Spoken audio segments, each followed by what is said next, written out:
y estimados colegas de Cañete. Es un gusto estar con ustedes en esta oportunidad para conmemorar un hecho importante para el Colegio de Abogados de Cañete. En primer lugar, quiero saludar y presentar a los miembros de la Junta Directiva y a la mesa de honor que me acompaña. En primer lugar, saludar al decano del Ilustre Colegio de Abogados de Cañete, el abogado Freddy Teodoro Toribio Candela. Así también saludar al director de Conferencias y Biblioteca, el abogado Óscar Caicho Villena. Así también saludar a la directora de Relaciones Institucionales, la abogada Yuleisi Padín Saxa. Y finalmente, saludar a nuestro invitado de honor, al doctor Jefferson Moreno Nieves. Así que les solicito fuertes palmas para nuestra mesa principal. Siguiendo con este acontecimiento muy importante, quiero dar el micrófono para las palabras de bienvenida del decano del Ilustre Colegio de Abogados de Cañete, abogado Freddy Teodoro Toribio Candela. Recibimos con fuertes aplausos.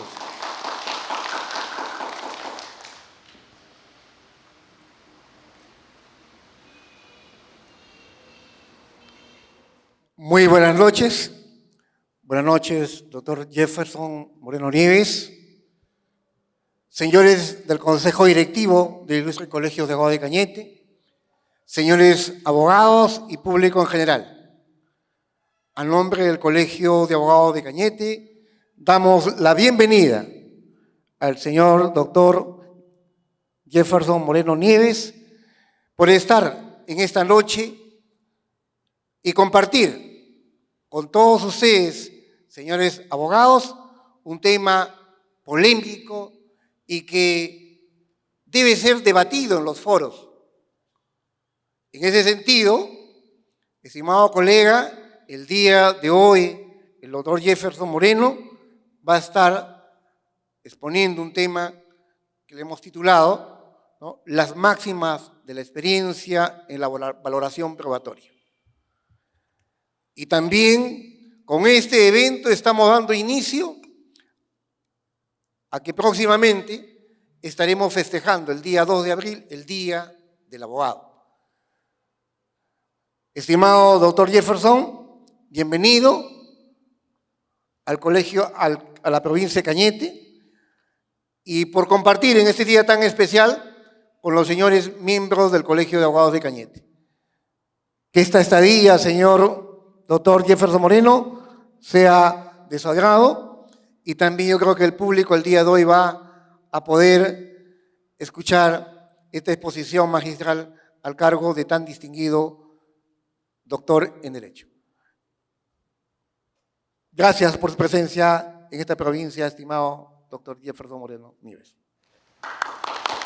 Muchas gracias.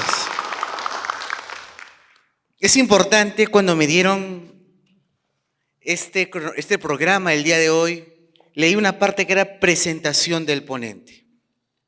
Muchos lo hemos escuchado a través de las conferencias en redes sociales, en YouTube y quizá también en eventos presenciales y algunos, como me comentaban, en audiencias propiamente dichas. Yo quiero detallar muy cortamente la trayectoria del destacado abogado Jefferson Moreno Nieves.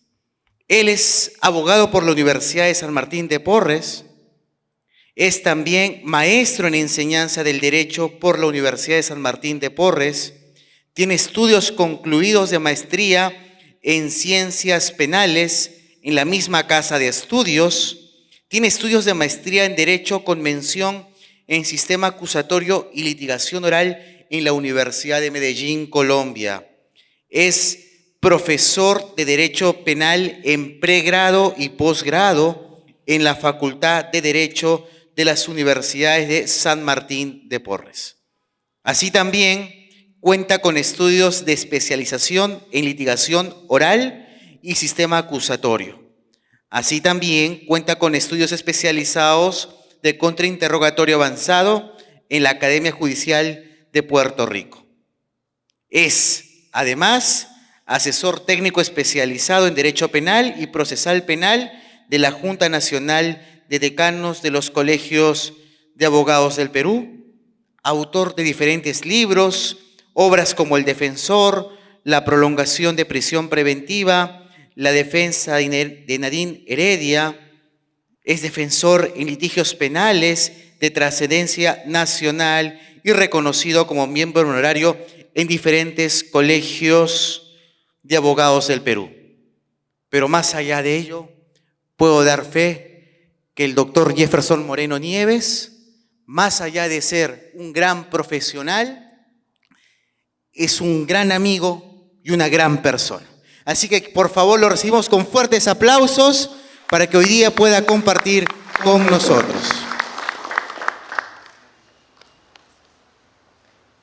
Muy buenas noches con todos, señor decano, señores miembros de la Junta, muy buenas noches. Gracias por la invitación, hace mucho tiempo que yo no venía por acá.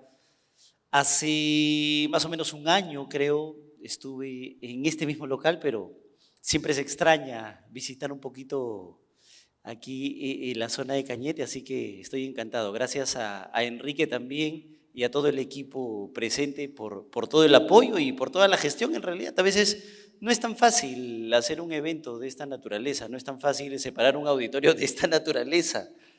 No es tan sencillo traer equipos porque algo me dice que esos equipos son los que usamos para las grabaciones en Lima, ¿cierto? Entonces no es tan sencillo traerlos hasta aquí, hasta Cañete. Así que muchísimas gracias por todo el esfuerzo y por todo el cariño. A ver, miren, voy a ser muy concreto, ¿ya? Vamos a ser bastante prácticos. Vamos a llevarlo a un caso específico. ¿Qué pasaría si es que un funcionario público, es un ejemplo, X, un funcionario público X, ¿qué pasaría si un funcionario público, en vez de reunirse en su despacho, en vez de reunirse en su oficina, en vez de recibir a los particulares, a los administrados en su oficina, los recibiese en una casa? Primera premisa, ¿de acuerdo? El funcionario público puede recibir particular. Los fiscales reciben litigantes, ¿sí o no? Los jueces reciben litigantes. Es más, hay un horario de atención establecido. De 8 a 9 de la mañana, los abogados podemos ir a entrevistarnos con jueces y fiscales. Por eso que nos levantamos tan temprano y nos dormimos tan tarde, ¿cierto? Entonces, el funcionario público puede recibir particulares, puede recibir administrados. Pero ¿qué pasaría si un funcionario público no hace eso? El funcionario público no recibe a los administrados en su oficina, los recibe en una casa. Es más, les doy segunda premisa.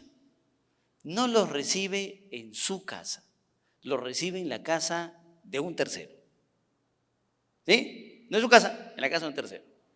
Les doy otra premisa.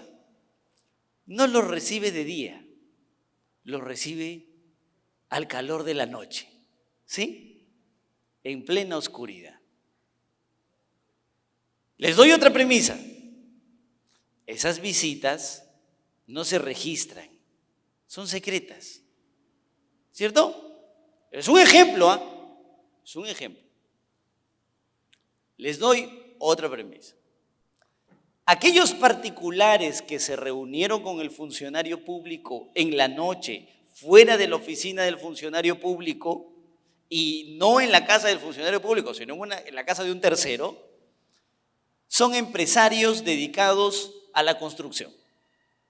¿Sí? No son amigos del barrio, ¿sí? No son del colegio, son empresarios dedicados a la construcción. Estoy dando premisas, Otra premisa. ¿Qué pasaría si a la semana siguiente, ya, siendo generosos, porque en la realidad es al día siguiente, pero ¿qué pasaría si a la semana siguiente de haberse reunido con ese funcionario público, esos empresarios dedicados a la construcción, oh sorpresa, han ganado una licitación? ¿Sí? Les doy otra premisa. Esos empresarios dedicados a la construcción, en realidad, la empresa que tienen, que ha ganado la licitación una semana después de la reunión con el funcionario público, nunca antes habían participado en un proceso de contratación pública. ¿Sí? ¿Necesitan algo más? ¿Cuál sería el nombre de esa obra? ¿Cuál sería la conclusión de todos los hechos que yo les acabo de narrar? Parece apuntar a que, un detalle adicional, ese funcionario público con el que se habían reunido tiene poder de decisión para el otorgamiento de la buena pro que ellos han ganado. ¿De acuerdo? Lo que a todas luces cualquiera de nosotros va a pensar, porque habría que ser bien ingenua que no, es que ese funcionario público y esos particulares que se han reunido se han coludido para defraudar al Estado, ¿cierto? Se han puesto de acuerdo para que ese empresario pueda ganar la buena pro. ¿Estamos de acuerdo o no? Ese ejemplo que acabo de poner es lo que nosotros en teoría llamamos la construcción de la prueba indiciaria. Es decir, no sabemos si pactaron, porque no sabemos si hay una foto, si hay un video, no sabemos qué pasó dentro de la casa, no sabemos. Pero podemos inferir qué es lo que ha pasado, ¿sí o no? Claro, así funciona la prueba indiciaria. ¿De acuerdo? A ver, les pongo un ejemplo de la vida real.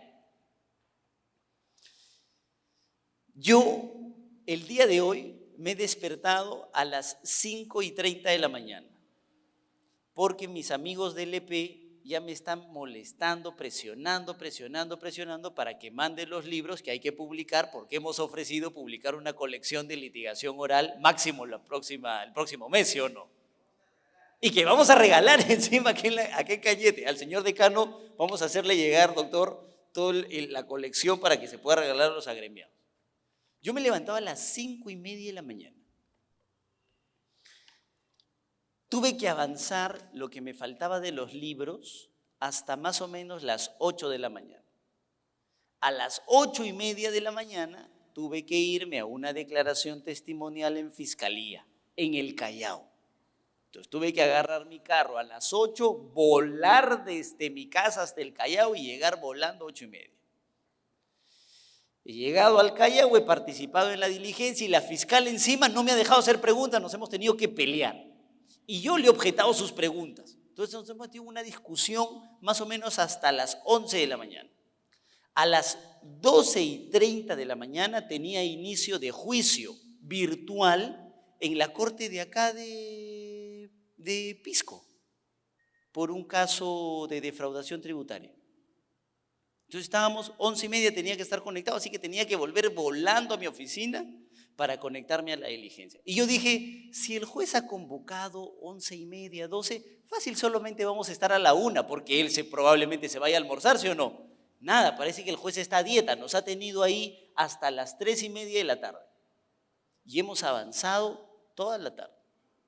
A las 3:30 de la tarde me he tenido que sentar a trabajar un escrito de permiso de salida del país de un gerente general de una empresa muy importante, porque el señor está con impedimento de salida del país y quiere salir del país. Entonces hay que pedir permiso al juzgado para que él pueda salir. Eso ha sido más o menos entre las 3:30 y 4 de la tarde. A las 5 de la tarde he tenido que agarrar mi carro y me he tenido que venir manejando para Cañete para poder llegar, corre a la hora y estar con ustedes a las 6:45 de la tarde. Podríamos concluir, y todos podrían estar de acuerdo conmigo, en que ando medio cansado o no. Pero claro, porque así se trabaja la prueba indiciaria. Uno puede inferir a partir de determinadas premisas que algo ha pasado o que tenemos una conclusión de por medio. ¿Saben cuál es el detalle?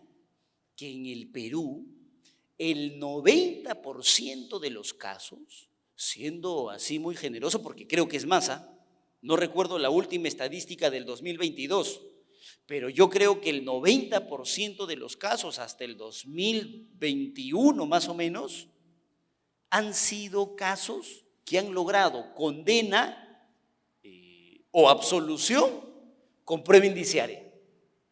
En nuestro país rara vez tenemos casos con prueba directa, rara vez. Normalmente no tienes un caso con prueba directa.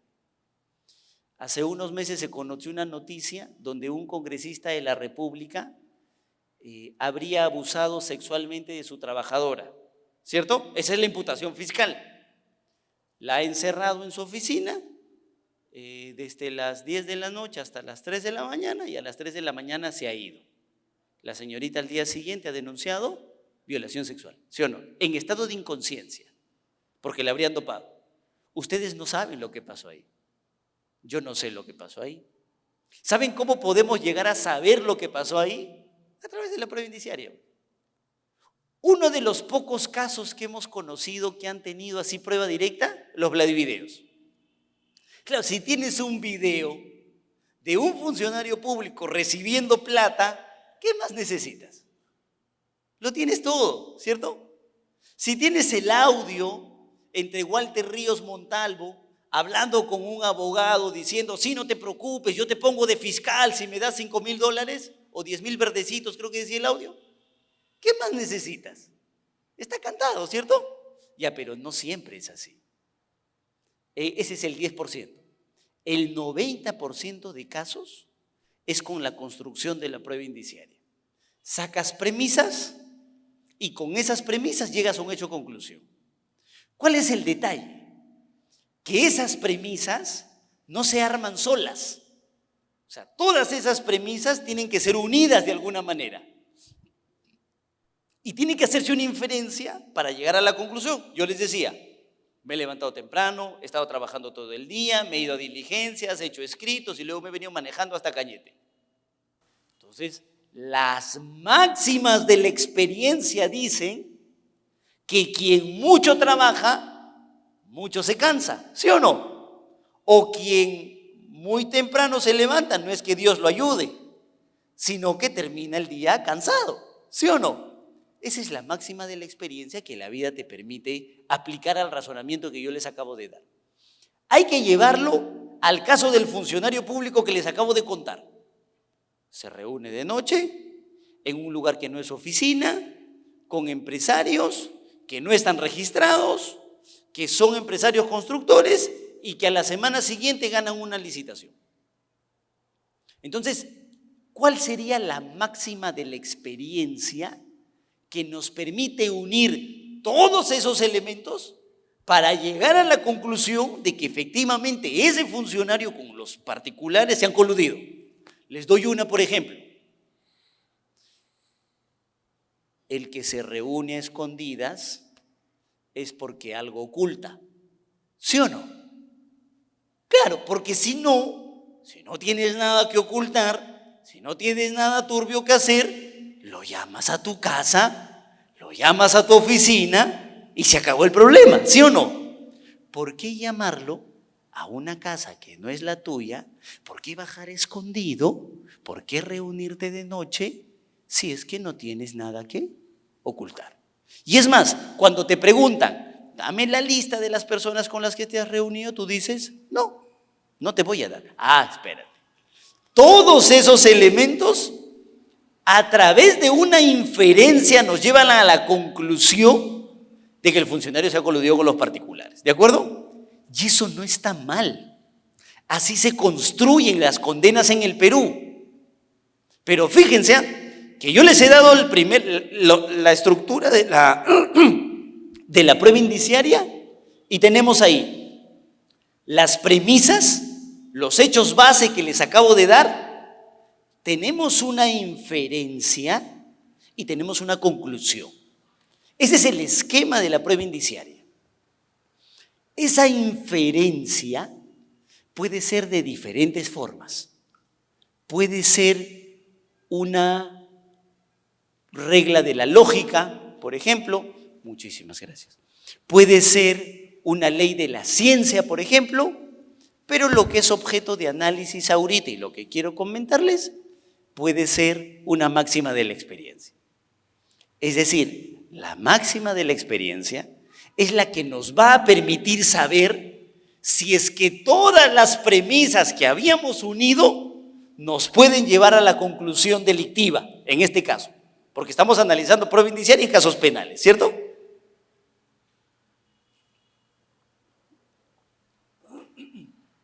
Entonces, ¿cuál es el problema con las máximas de la experiencia?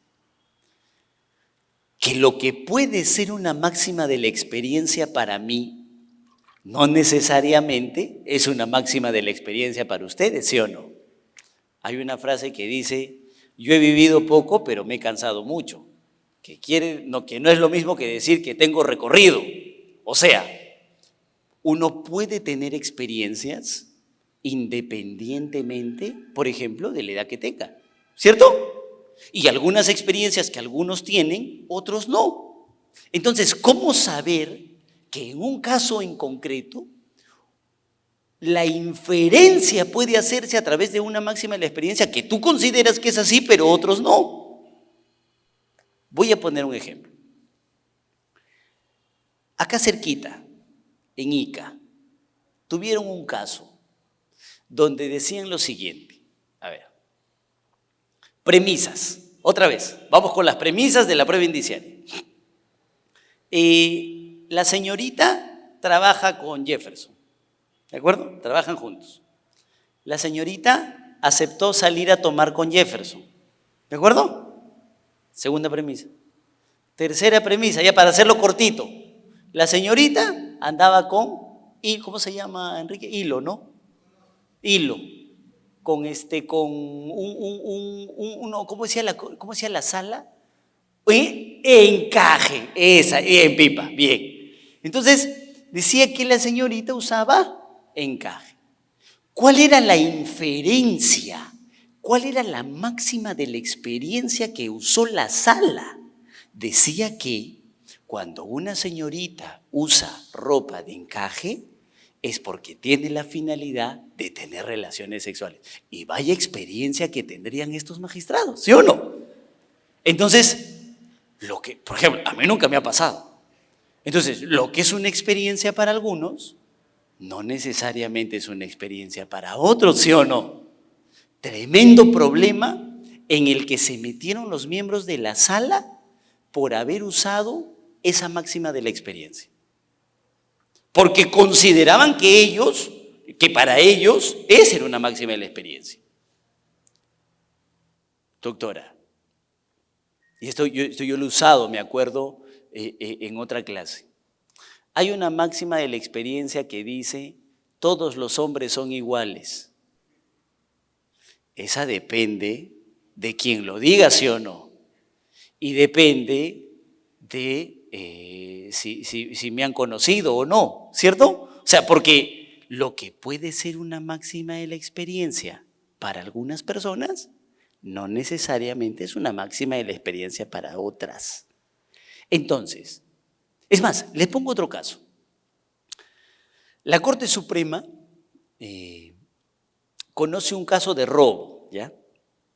Ya no hay violación sexual, de robo, donde dice que el chofer, ahora que yo venía a Cañete, me han parado 2 veces. En la ruta me han parado 2 veces. Y felizmente mi carro no tiene espacio, porque si hubiera sido como el caso que conoció la Corte Suprema, donde el chofer del carro tenía en el asiento sus herramientas, por ejemplo, tenía su desarmador, tenía su alicate, los tenía al costado de su asiento, la Corte Suprema dijo, quienes roban en taxi tienen sus herramientas no en una caja, sino las tienen sueltas. Entonces, claro, lo que era un problema para quienes somos desordenados, porque, oye, el hecho de tener nuestras herramientas sueltas no te podría permitir inferir a ti que yo ando cometiendo delito de robo, ¿sí o no? Tremendo problema. Es más, había otra que me preocupaba mucho más de máxima de la experiencia. La Corte Suprema decía que cuando la defensa ofrece testigos y peritos, los hace porque son testigos de favor. Así dijo, lo compartió el EP. Dijeron, la Corte Suprema dijo, cuando la defensa ofrece testigos y peritos, normalmente los hace porque son testigos de favor. Entonces, claro, la junta de decanos, yo que soy asesor de la junta, todos los colegios de abogados, instituciones, aletearon y gritaron y dijeron, ¿cómo puede ser posible que la Corte Suprema diga esto? Y la Corte Suprema tuvo que sacar un comunicado diciendo, nosotros respetamos el derecho a la defensa, ha sido un desliz, probablemente se han equivocado, etc. Pero claro, si no lo publicaba LP, probablemente esa máxima de la experiencia quedaba grabada, ¿sí o no? Entonces, ¿qué es lo que les quiero decir? ¿Qué son las máximas de experiencia? En teoría, las máximas de la experiencia son las que nos permiten hacer la inferencia entre los hechos base, entre las premisas, para poder llegar a la conclusión. Esas son una máxima de la experiencia. Pero además esas máximas de la experiencia parten de una idea generalizada de lo que siempre debe ser así. Es decir, ¿por qué es máxima de experiencia? Porque todos consideramos, o la gran mayoría en determinada región considera, que así deben ser las cosas. Lo que es una máxima de la experiencia en Cañete no necesariamente es una máxima de la experiencia en Tarapoto, nos vemos el 5, ¿cierto? O sea, ¿por qué? Porque somos realidades totalmente diferentes. El Perú es un país tan diverso que lo que en algunos lugares se hace, en otros lugares no. Entonces, lo que hay que evaluar en cada caso en concreto es que la máxima de la experiencia que se aplique sea de verdad una máxima de la experiencia aceptada mayoritariamente por el común de la sociedad. Y oh sorpresa, ustedes dirán, ¿pero qué? ¿Hacemos censos? ¿Votamos todos juntos antes de que se emita una sentencia? ¿Cómo sabemos cuándo estamos frente a una máxima de la experiencia? Oh sorpresa, van a encontrar ustedes un informe de la Defensoría del Pueblo que establece, yo tengo el material que probablemente vayan a compartir con ustedes y ahí les voy a dejar el dato exacto, pero van a tener ustedes ahí el dato de que la Defensoría del Pueblo efectivamente ha hecho un cúmulo de las máximas de la experiencia que podrían ser utilizadas en casos penales. Ojo, fíjense lo que les estoy diciendo. Estadísticamente se ha analizado en qué regiones una determinada situación es una máxima de la experiencia. Entonces, no se trata solamente de tener una concepción interna de lo que uno considera una máxima de la experiencia, sino que tiene que reforzar, ya sea estadísticamente con el informe que yo les estoy comentando, o con determinadas realidades. Por ejemplo, ya no tienes estadísticas, no tienes cómo probar en un caso en concreto que el uso de una ropa interior con encaje necesariamente te lleva a las relaciones sexuales, pero tú sabes que así es, tú sabes que ahí así es. Una cosa es que sea Cañete, no sé, pues otra cosa es que sea Cancún. Ah, bueno, si allá es una máxima de la experiencia, entonces tienes que probarme que efectivamente hay casos en los que así se ha establecido. Porque si no haces eso, entonces no puedes hacer la inferencia automáticamente. Yo les ponía un ejemplo bien claro del funcionario público que se reúne a escondidas.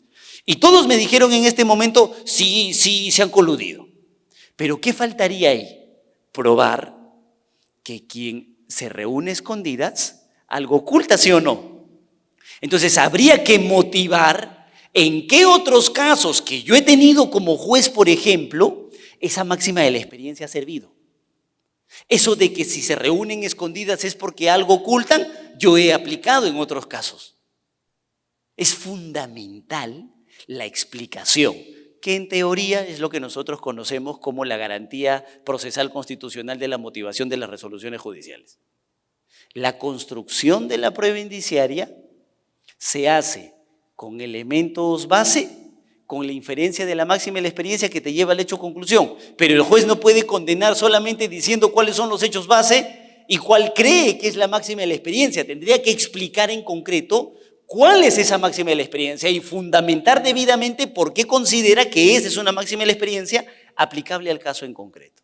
¿Estamos de acuerdo? Esa es la solución a los problemas que venimos viviendo en diferentes casos donde, por ejemplo, nos salen con máximas de la experiencia absurdas como las que acabo de contar. Entonces, lo que necesitamos es objetivizar la máxima de la experiencia. Dejar de lado las subjetividades, permitir que establezcamos criterios con los que todos estemos de acuerdo y todos podamos afirmar que efectivamente la ropa interior de encaje nos lleva a esa solución. Porque si no todos estamos de acuerdo con esa conclusión, entonces no es una máxima de la experiencia. ¿Qué labor corresponde al abogado? O sea, esa es por supuesto la labor del juez. La labor del juez que debe motivar porque esa es una máxima de la experiencia. Se los digo a ustedes abogados, se los digo a ustedes fiscales. Si el juez utiliza una máxima de la experiencia y no explica por qué esa es una máxima de la experiencia, ese es un defecto de motivación de resolución judicial. Póngale ustedes defecto de motivación aparente derivado del caso de Juliana Yamoja que conoció el Tribunal Constitucional. Porque el juez está dando apariencia de que efectivamente esa es una máxima cuando no ha explicado por qué es una máxima. ¿De acuerdo? Entonces, esa parte de control me parece fundamental. Y desde el lado de la defensa puede rebatir también que lo que se pretende usar como una máxima de la experiencia en realidad no es una máxima de la experiencia. El hecho de tener herramientas sueltas no te da delito de robo. Yo lo puedo probar a través de otros casos que hemos tenido en los que a los conductores de taxis, de vehículos de transporte público se les ha encontrado las herramientas y no necesariamente han sido personas que cometen delito de robo. ¿Por qué esa parte es importante? Y cierro con esto. La prueba indiciaria la construye el juez, ¿de acuerdo? Pero ojo, la tiene que postular el fiscal. Es decir, que el juez no te puede sacar construcción de prueba indiciaria que no haya postulado el fiscal. Y eso es algo que normalmente no observamos. El Tribunal Constitucional ha establecido que cuando el juez va a condenar con prueba indiciaria, ese razonamiento que hace de premisas base a través de inferencias, que en este caso sería una máxima de la experiencia que lo lleva a la conclusión, no es que lo saca del sombrero. O sea, no es que tú te enteras recién en la sentencia cómo es la construcción que va a utilizar el juez. No, porque esa construcción tiene que estar planteada en la acusación fiscal. Si no está planteada en la acusación fiscal, el juez no puede hacer una construcción independiente. O peor aún, si la acusación no plantea prueba indiciaria, el juez no puede hacer una condena por prueba indiciaria. ¿Por qué es importante reclamar eso? Porque cuando el fiscal hace su construcción de prueba indiciaria y te dice, esta es la máxima de la experiencia que yo voy a utilizar en el caso en concreto, entonces tú te preparas y te vas a buscar casos en los cuales esa máxima de la experiencia no se ha utilizado. O en todo caso, no es una máxima de la experiencia propiamente. Y vas donde el juez y le dices, la construcción que te ha postulado el fiscal no corresponde de aplicación a este caso. Y como el juez no te puede sacar sombreros del conejo en la construcción de prueba indiciaria, ahí tienes un punto a favor, se los digo como abogado defensor. ¿De acuerdo? Nosotros hemos trabajado un material, lo tiene el equipo, que se lo vamos a entregar ahora a la Junta y al señor decano para que lo puedan circular, donde todo lo que les acabo de decir, absolutamente todo está sustentado. ¿Sí? Tanto jurisprudencialmente como doctrinariamente. Es más, la construcción de la prueba indiciaria la tenemos regulada de manera legal también. Entonces, nada de lo que les he dicho es un bluff, nada de lo que les he dicho es un cuento. Todo lo tenemos registrado, el desarmador, la ropa interior, el funcionario público que se reúne a escondidas, la construcción de la prueba indiciaria, piensen ustedes, Jauchen, a nivel peruano, Pablo Talavera, César San Martín, Dona, todos aquellos doctrinarios en los que ustedes piensen, los van a llevar siempre a la misma conclusión. Es necesaria la motivación de las máximas de la experiencia en todos los casos que se conozcan judicialmente. ¿De acuerdo? Muchísimas gracias por su tiempo. Espero de todo corazón haber sido productivo con ustedes. Gracias.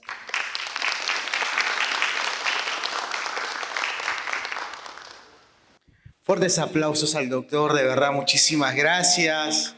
Doctor Jefferson, ha sido una excelente disertación. Y ahora vamos al fondo de esta ceremonia, de esta reunión que está a cargo del decano del Colegio de Abogados de Cañete. Quiero, por favor, comentar para todos ustedes, leer la resolución de Junta Directiva número 1/2023, Colegio de Abogados de Cañete. El Consejo Directivo del Ilustre Colegio de Abogados de Cañete. Vistos el acuerdo de sesión de Junta Directiva del Ilustre Colegio de Abogados de Cañete, por el que se dispone designar como miembro honorario al señor magíster Jefferson Gerardo Moreno Nieves, se dispone a emitir la presente resolución en los siguientes términos. Que el abogado magíster Jefferson Gerardo Moreno Nieves es un destacado abogado peruano, magíster en enseñanza del derecho por la Universidad San Martín de Porres, con estudios de litigación oral y sistema acusatorio en la Universidad de California Western School of Law, San Diego, Estados Unidos, que por los fundamentos expuestos en los considerandos de la presente resolución y con las facultades conferidas a la Junta Directiva, de conformidad con el Estatuto del Ilustre Colegio de Abogados de Cañete, se resuelve. Ahora sí, artículo primero, incorporar como miembro honorario debiendo tomar el juramento estilo en acto público. Artículo segundo, otorgar la distinción correspondiente al magíster Jefferson Gerardo Moreno Nieves en ceremonia especial a realizarse el 23 de marzo del 2023 en el auditorio Casa de la Cultura San Vicente de Cañete. Es por eso, por favor, que quiero invitar al señor decano y a la Junta Directiva y al señor Jefferson Moreno para que puedan acercarse al centro, para que el señor decano pueda dar lectura del reconocimiento de la distinción y colocar el acto correspondiente. Señor magíster Jefferson Gerardo Moreno Nieves, a nombre del Ilustre Colegio de Abogados de Cañete, le hago entrega del diploma de incorporación como miembro honorario de nuestra orden, conforme a los términos de la resolución que se ha dado lectura. En este acto le hago entrega del diploma de incorporación.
No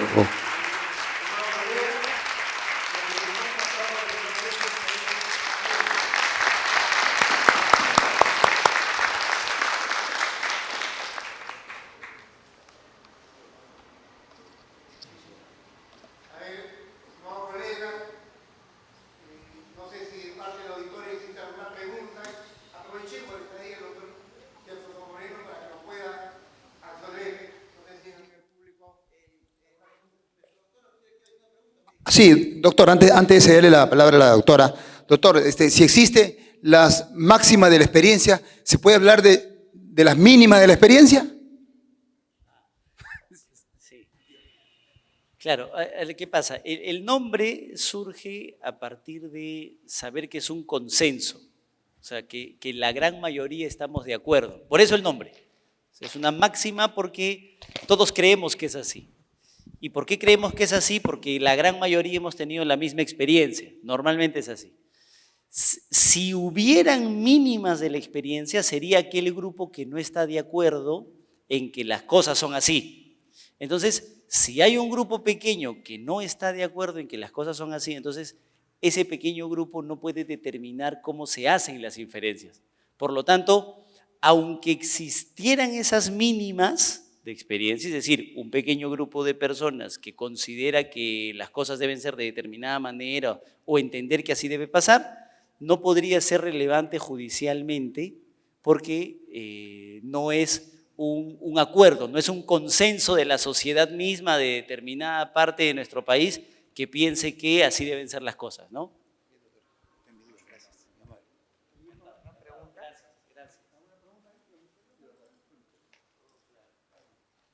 Si hubiese alguna pregunta por parte del público.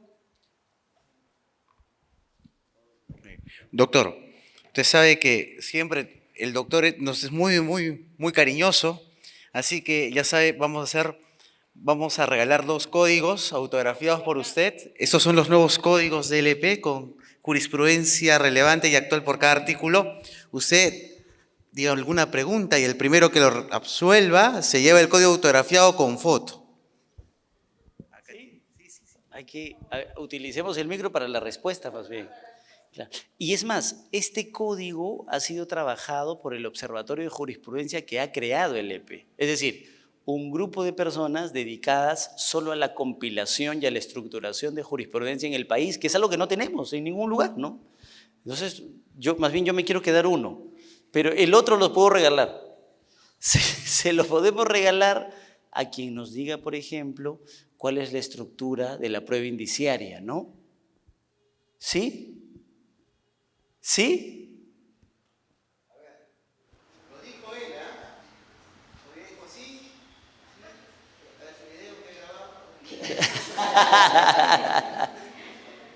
Ahí está. Muy buenas noches, doctor. Un gusto, bienvenido a Cañete. Muchas gracias. En relación a su pregunta, usted hizo las premisas, ¿no? Donde enfoca donde se reunieron los presuntos dueños de las empresas, ¿no? El funcionario que lo recibe, hizo las premisas. Pienso yo que las respuestas son las premisas. Efectivamente, las premisas, la inferencia y el hecho conclusión, ¿no? Efectivamente, ahí vamos a darle al doctor un... Maestro. Ya. ¿Tiene un lapicero, por favor? Acá.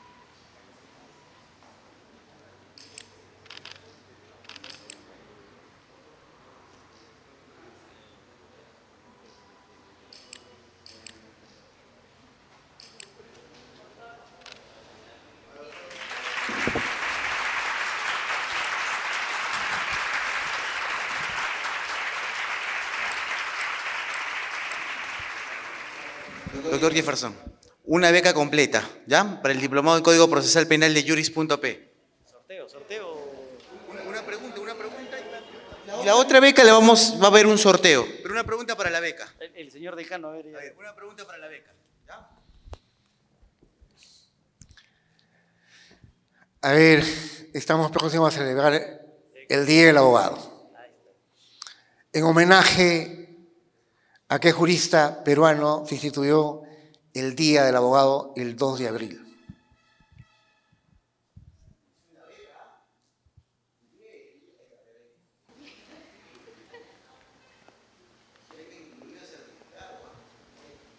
Sí, buenas noches, señor decano, también al ponente y a todos los presentes. Al jurista Francisco García Calderón. Correcto.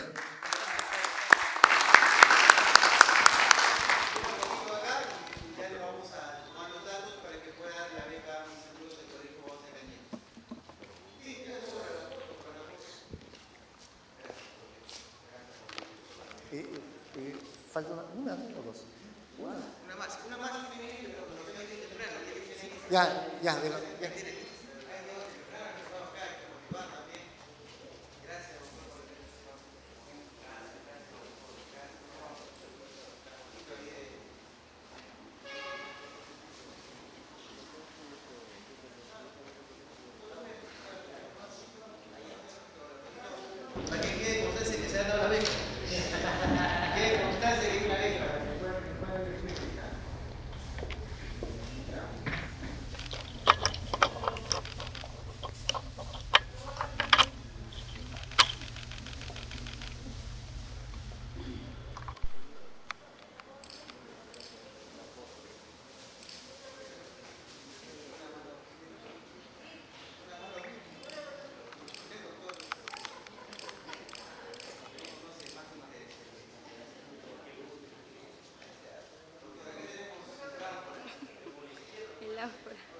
¿A la primera?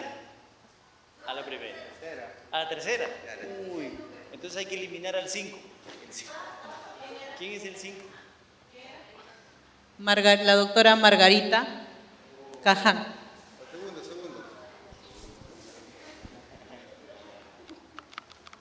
Uy, hay que eliminar al 16.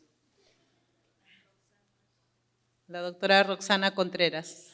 Ahora sí, ganador de la beca. A ver, ahora. De Juris.p. A ver. Derecho a un clic. 19. La doctora Jimena Coronel Guamán. Bien.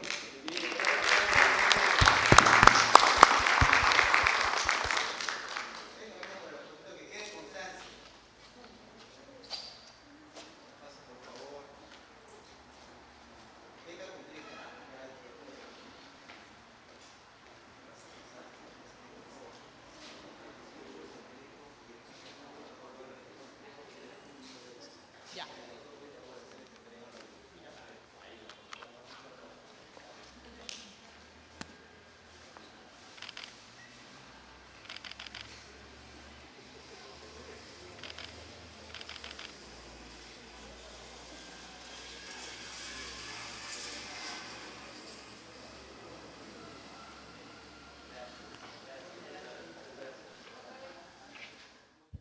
Muy bien. Muchas gracias a todos los presentes y estaremos convocándolo próximamente también para que participen en otros eventos académicos. Si bien es cierto, estamos volviendo recién a la presencialidad, pero ya se nos ha hecho un mal hábito de todo hacerlo de manera virtual. Entonces vamos a tener que hacerlo de manera presencial y estaremos próximamente también invitándole colegas, porque consideramos en el Colegio de Abogados de Cañete que no solamente es importante que nosotros le cobremos una cuota ordinaria mensualmente. El colegio va más allá. El colegio tiene que facilitarlo a que sus agremiados constantemente estén en preparación, en capacitación. Porque si tomamos las sabias palabras del maestro Eduardo Coctura en su decálogo, que nos decía, estudia. El derecho se transforma constantemente. Si no sigue sus pasos, cada día serás menos abogado. Y eso, señores colegas, es importante que asistamos a estos eventos académicos. Muchas veces la experiencia de un expositor, experiencia de años, en una hora, esa experiencia que el expositor lo acumuló en años, no lo puedes transmitir en minutos. Porque participar en un evento académico no es cuestión de decir todo lo que hizo los libros, porque para eso no asiste a estos eventos. En estos eventos mayormente se transmite esa experiencia que hoy, el día de hoy, hemos compartido con el doctor Jefferson Moreno. Las máximas de la experiencia. Hemos visto cómo en el sistema de justicia aquí en Cañete, ¿no? Dice, en un caso muy particular, que porque el acusado no declaró, ¿no? El magistrado considera que eso, según la máxima de la experiencia, lo sea culpable. Entonces, por eso este tema, que es un tema polémico y que está todavía por desarrollarse, y así como esto hay otros temas. Para eso vamos a invitar expositores porque consideramos que la preparación del abogado debe ser de manera permanente.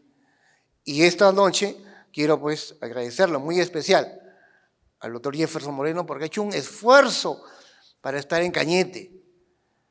Le hemos escuchado que el día de hoy se levantó a las 5 de la mañana. Y hoy van a ser más de las 8 de la noche y todavía sigue. Se va a quedar dormido en Cañete y se vivía. Pero le hemos dado un pisquito y una copa de pisco para que pueda llevar la exposición como debe ser. Muchas gracias a todos ustedes y en especial a usted, doctor Jefferson Moreno. Y con ello vamos a dar por concluida la ceremonia. Gracias.